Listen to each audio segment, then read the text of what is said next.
ये चतुर्थ अध्याय है। श्री सुजी बोले, उस व्यापारी ने अपने दामाद के साथ शुभ मुहूर्त में नावों द्वारा रत्नसारपुर से प्रस्थान किया। लंबी यात्रा करने के बाद व्यापारी ने एक नगर के किनारे नावों को रोककर भोजन किया और फिर दोनों विश्राम करने लगे। तभी सत्यनारायण भगवान साधु के रूप में व्यापारी के पास पहुंचे और पूछा, हे वनिक, तेरी नाव में क्या सामान लदा हुआ है? व्यापारी ने मन ही मन सोचा, दंडी साधु अवश्य कुछ मांगने की इच्छा से सामान के बारे में पूछ रहा है। यह सोचकर व्यापारी ने झूठ बोला, हे दंडी स्वामी, मेरी नाव में तो बेल और पत्र भरे हुए हैं। व्यापारी के झूठे वचन सुनकर से सत्यनारायण भगवान ने क्रोधित होते हुए कहा, हे वैश्य, जो तुमने कहा है वही सत्य होगा। इतना कहकर सत्यनारायण भगवान कुछ दूर जाकर अंतर्ध्यान हो गए।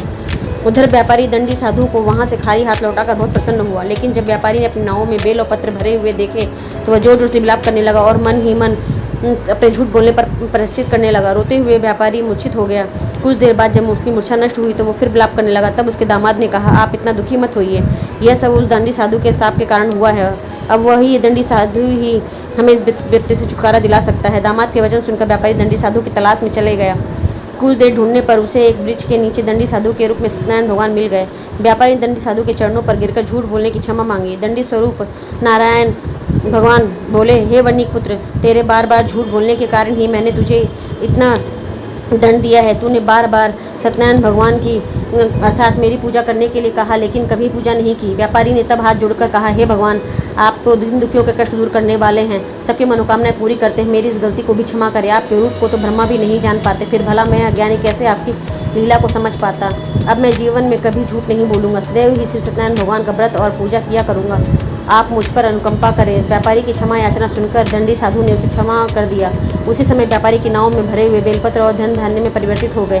व्यापारी ने अपने सेवकों के साथ अगले दिन से सत्यनारायण भगवान का व्रत करके उनकी पूजा की, सबको प्रसाद वितरित करके स्वयं भी प्रसाद ग्रहण किया। उसके बाद व्यापारी ने अपने नगर की ओर प्रस्थान किया। अपने नगर में पहुंचकर व्यापारी ने एक सेवक को अपने घर भेजा। सेवक ने उसे उसके घर पहुंचकर लीलावती को सूचित किया। उस समय लीलावती और कलावती दोनों से सत्यनारायण भगवान की पूजा कर रही थी।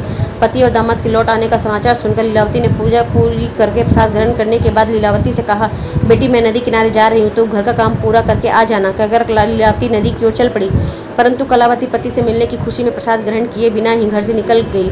नदी के किनारे जा पहुंची। उसके प्रसाद ग्रहण न करने के कारण सत्यनारायण भगवान क्रोधित हो गए। उन्होंने व्यापारी की नाव को नदी में डुबो दिया। अपने पति को वहां न देख कलावती ने जोर जोर से रोना शुरू किया। तब व्यापारी ने कहा, पुत्री, अवश्य ही तुझे कोई भूल हुई है, उस भूल के कारण ही सत्यनारायण भगवान ने तुझे दंड दिया है। तब व्यापारी ने सत्यनारायण भगवान के से प्रार्थना की, हे भगवान, मेरे परिवार के किसी स्त्री पुरुष से कोई भूल हुई हो तो उसे क्षमा अवश्य कर देना। तभी आकाश सुनने हुई, हे पणिक पुत्र, तेरी कन्या मेरा प्रसाद ग्रहण किए बिना ही चली आई है।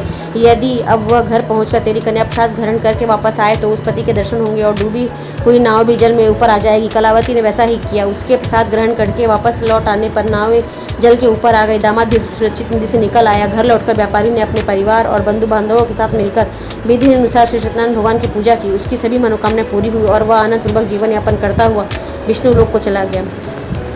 डिस्क्रिप्शन बॉक्स में आपको पंचम अध्याय का लिंक भी मिल जाएगा।